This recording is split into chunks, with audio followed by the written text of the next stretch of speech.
everyone, hope we are doing well. Before we get into the main body of this video, I'd like to begin in an unusual way by taking a pledge.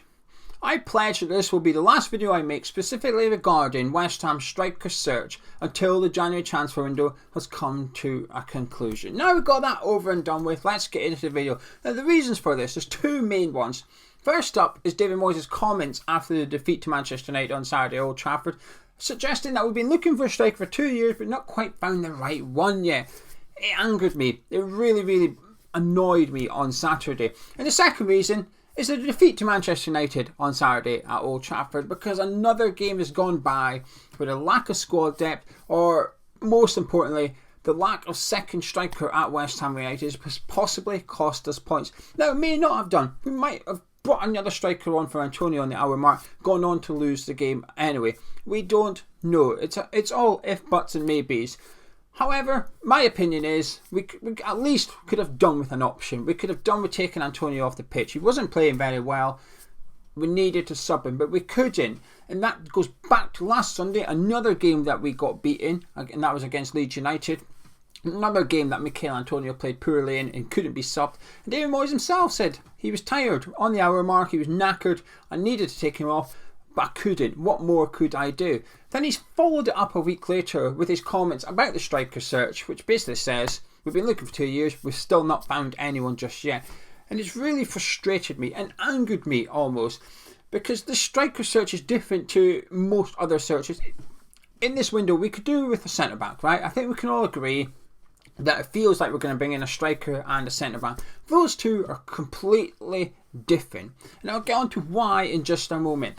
But this topic splits the fan base. On social media, on comments on YouTube and stuff, there's some people in sort of, let's call it Camp David Moyes. And that's not meant as an insult. That is what David Moyes is saying. We're taking our time. We're going to find the right striker. We're not just going to buy anyone for the sake of it. We need to get the right man in. There's people that says, completely agree, Dave. You take your time. Find the right man. Don't waste your money. And if you can't find anyone, we go on to the summer transfer window. Keep your money safe and we move on. We don't want to waste any money. And I actually get it. I get why people think like that. Rewind to a year ago. Sold Sebastian Allaire, didn't bring in another striker. We still went on to finish 6th in the Premier League with just Antonio as a striker at West Ham United. So far this season, I would say we've done pretty well, and we've still only had Mikel Antonio as a striker. There's plenty of evidence to back this Camp David Moyes up, if you like, which is we're alright as we are. Yes, we could do with someone else, but only if it's the right man. Then when you take into considerations the fees we paid out for Sebastian Allaire and Felipe Anderson in comparison to the fees that we've received, I understand why fans think we've had our fingers burnt. Then you have to take into consideration David Moyes' track record at West Ham United. In his second stint, let's ignore Jordan Hugo, let's just ignore that one. And that is, it's been relatively good. He's had a good success in the transfer window, in my opinion, at West Ham. Souček and Bowen have come in. Jesse Lingard's come in. Kurt Zuma's come in.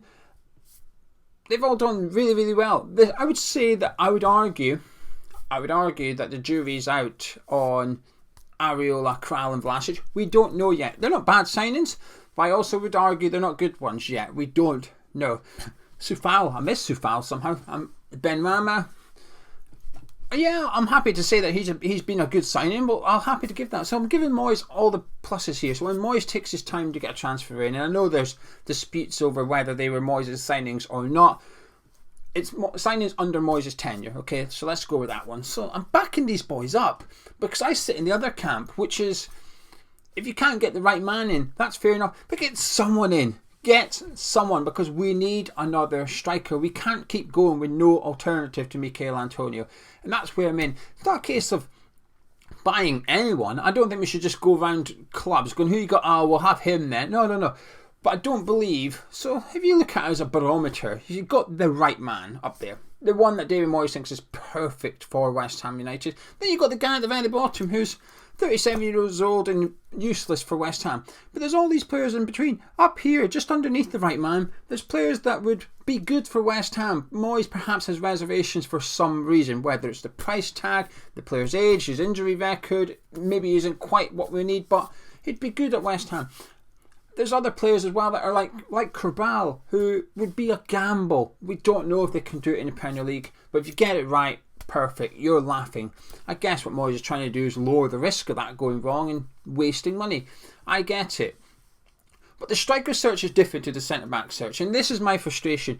Moyes, his own admission, we've been looking for 2 years. If you've been looking for a striker for 2 years and not been able to find someone, I would suggest you're doing something wrong. Now, we've possibly rectified that by bringing in Rob Newman, and I'm quite patient with Rob Newman. A lot of people at the minute are sort of saying, well, what is this guy doing? How have we not found one? I think you're going to have to wait a while till you see the fruits of Rob Newman's labour while he goes about setting up his network at West Ham United and getting his feet under the door, under his desk. I think you're going to have to just be a little bit patient with Rob Newman. But for us to be looking for 2 years and find nobody, oh come on, I'm not having that at all. We've probably missed out on players. We've probably hesitated, not gone for them. They've gone somewhere else, and they've probably gone and done well, or they might have gone poorly and justified the due diligence. I think that is David Moyes' strength and weakness when it comes to transfers. I think Moyes' hesitation, his extensive research on a player, if you like, is a good thing. It does lower the risk. It doesn't completely eliminate them. There's always risks with signing. What he's trying to do is lower the amount of risks possible and make sure you don't waste the money. I get it. That is a really good plus. But the time it takes is also a bit of a negative. I think it's his biggest weakness as well, in regards to transfers, that is. In a weird way, the time he takes is a good thing. I think it's a bad thing. I think it's his Achilles heel, if you like, as David Moyes, the manager, when it comes to transfers and stuff. And I do believe it's costing us points. And the reason I believe the striker search is different to the centre-back one is because of the length of time. We've known we've needed a striker for years. The centre-back, it's crept up on us. Ogbonna got injured relatively early on in the season, but I think Moyes felt he could get away with Zuma, Dawson and Diop. I think he probably thought, alright, I can manage with them three. Fine. Zuma got injured and suddenly was like, right, okay, we need a centre-back. He had about a month's notice, Moyes, to find a centre-back. I understand. I completely get it. If he wasn't able to find a centre-back in this window, I would get it. Is there some available? Of course there is. Nat Phillips is screaming out for a transfer. But Moyes don't want him. That's fine. I get that. I would completely understand if Moyes didn't want to send it back this window because he couldn't find the right man. I get it.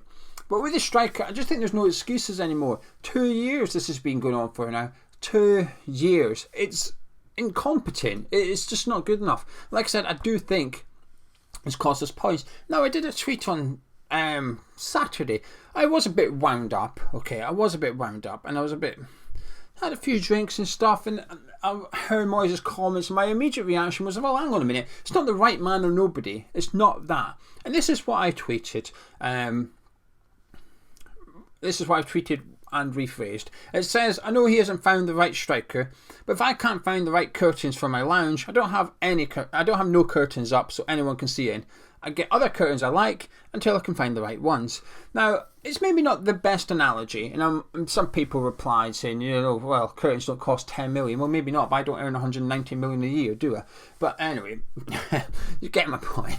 But what I'm trying to say is, there's other players out there as well. There's other players. We've got a week. There's a week left of the transfer window. And there's just no excuses anymore. I'm not having it. If the window's shut and we've not got another striker in, I'll be honest with you, I'll be angry, I'll be fuming, because I just think it's another missed opportunity. And while last season was brilliant, I'm happy to finishing sixth and qualifying for Europa League, fantastic achievement. We were not that far away from the Champions League. Perhaps if we signed another striker last January, we might have achieved more. Again, we may not have done. We will never know. But it feels like we're in a similar situation today, which is we're not that far away from achieving something. We're currently just slipping down the league a little bit. But if we can make 2 really good signings in this window, one of them has to be a striker, we may just be able to claw back. We may be able to climb back up the table. We may be able to stay where we are. The aim has to be to finish in the top 6 of the Premier League at the minute. If the season finishes, we finish 7th, we've got to pray that someone wins the FA Cup that's above us so that the 7th gets the Europa Conference League. And I'm being honest right now, I'll happily take the Europa Conference League. That tournament Tottenham were in, everybody dismissed it and laughed at them, and it was quite funny, to be fair.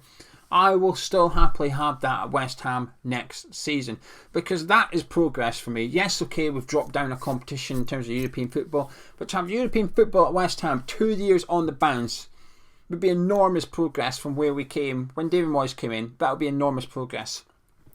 But in order to do that, I still strongly believe we need another striker. And like I said, it doesn't have to be the right man. Whoever that is, Jonathan David, whoever. It doesn't matter.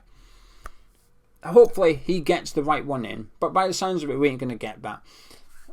But there's plenty other alternatives out there that can come in and at the very least help us. Help us do a job, however you want to phrase it.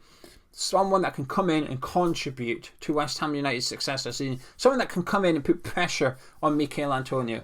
And I know some people will reply to this video and say, well, who? I'm not a football scout. But like I said, the same people said this in the summer. Now with hindsight, I can say, well, look at Broha. We're being linked to him today. I'm not going to discuss him. I'm going to leave that for the Transfer Rumour show tomorrow. We're being linked to Broha today. Now, while I don't necessarily believe those links, hypothetically, let's say it was true for a minute. He was available in the summer. If we've now decided that he's the right man, then why did we not get him in the summer when he was available? The only reason I can come up with was we didn't know he was available. Which goes back to my original point. Something is not right. To have someone coming through the academy at Chelsea, it's not like he was hiding. Southampton haven't picked him up from the Belgium second division and brought him over here, where you have to say fantastic scouting, well done. That's not the case. He is a Chelsea signing who was on loan in the top division in the Netherlands last season, scoring plenty goals. It's hardly a stroke of genius by Southampton. Hardly. I'm more impressed by Brighton signing Tariq Lamptey than I am of Southampton signing Broha on loan from Chelsea. Anyway, I'm going to leave it there. I'll deal with the transfer rumours tomorrow.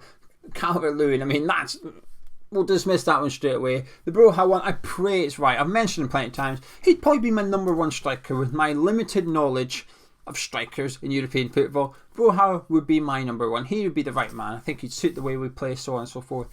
But even if you can't get the right man, I strongly believe it's crucial West Ham gets someone in. Even if it's just a loan signing. Even if it's a loan signing Titus over. Even if it's a 10 million gamble on someone that we've scouted in European football and we think he might make it in the Premier League, but we're not too sure if he will. Because I expect there's loads of them. I expect there's loads of strikers that West Ham have looked at in this 2 year period where if Moyes was to rate them, he'd rate them a 7 out of 10. Players who would, like I said, would really fit a lot of West Ham, but just lacking one or two things. We're going to have to gamble at least and get somebody in. And this without even taking into consideration that Mikel Antonio has been called up for the Jamaican squad, which sees him playing 3 games. While we have no game, our next game, Kidderminster Harriers, between now and then, Mikel Antonio could be playing in 3 World Cup qualifiers for Jamaica. The third game being 2 days before we play Kidderminster Harriers in FA Cup. Our only striker who needs a rest. Moyes' comments against Leeds said that Antonio was fatigued after playing 3 games in a week. He's possibly away to play 3 games in a week for Jamaica. Our one striker. I think it's a bigger risk to finish the season with no striker. Sorry, let me rephrase that. I think it's a bigger risk to sign no striker and finish the season with just Mikel Antonio than it is to gamble and get somebody in and hope he turns out well for West Ham United. There's a lot at stake here. European football is at stake for West Ham United. Get it right, stroke of genius, but if you don't sign anyone, it could cost us a lot. Anyway, I'm going to disappear now. A bit ranty, I am aware, but those comments on Saturday was the last thing I needed to hear after a defeat against Man United in what was, I feel, a pivotal game where we lost mainly. And like I said, there's other mitigating factors in there as well in regards to tactics, so on and so forth. But one of the biggest reasons I felt we lost was because of Antonio's performance. He had a bad game, fine, sub him. We can't. Why? The bench ain't good enough. Why is the bench ain't good enough? Because we've spent 2 years looking for a striker. We've signed nobody. Nada. That's not good enough. We need to do better, and we've got 1 week to get it done. Anyway, if you enjoyed this video, drop a like on it, subscribe to the channel. Catch you tomorrow.